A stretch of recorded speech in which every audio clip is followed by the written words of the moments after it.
EU plans to offer Britain a detailed vision of a future post-Brexit trading relationship by Christmas, if sufficient progress has been made on the divorce bill by then, have been thrown into doubt following a meeting of diplomats from the 27 member states.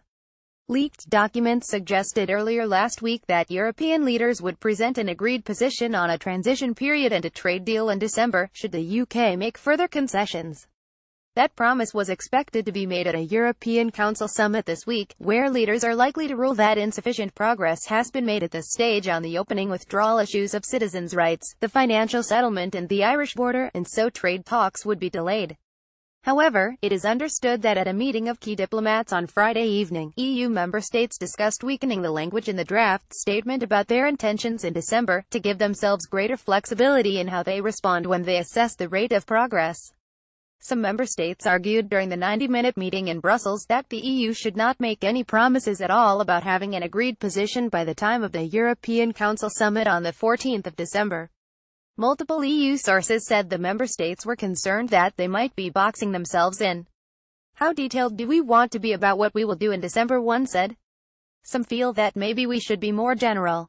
The development suggests there is some concern within the EU itself that it might not be able to find agreement on trade and the transition period by Christmas, although none of those involved in the meeting suggested that was the case. It does illustrate how precarious the negotiations now are, with the EU in no mood to make promises to the UK, despite the dwindling amount of time left under the 2 years of the Article 50 withdrawal process.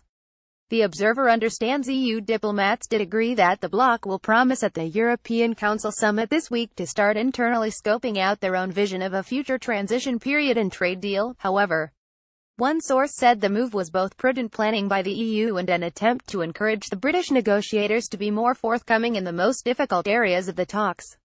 EU ministers will redraft the wording of the so-called European Council conclusions on Wednesday in Luxembourg in preparation for leaders signing off on the statement on Friday in Brussels.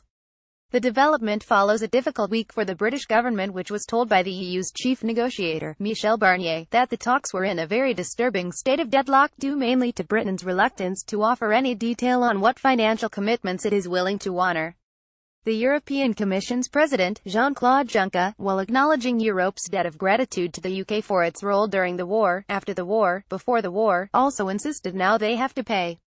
Relations were further undermined by suggestions from the Chancellor Philip Hammond that the EU was the enemy. The Dutch finance minister, Jeroen Dijsselbloem, who heads the 19-member state Eurozone group, responded, "I don't think those kind of etiquettes are helpful. I think the situation is quite worrisome because we are stuck. I think we all realize that being stuck is first and foremost for the UK a huge risk, but of course could also be negative for the EU. I don't think we should use names but try to find a solution."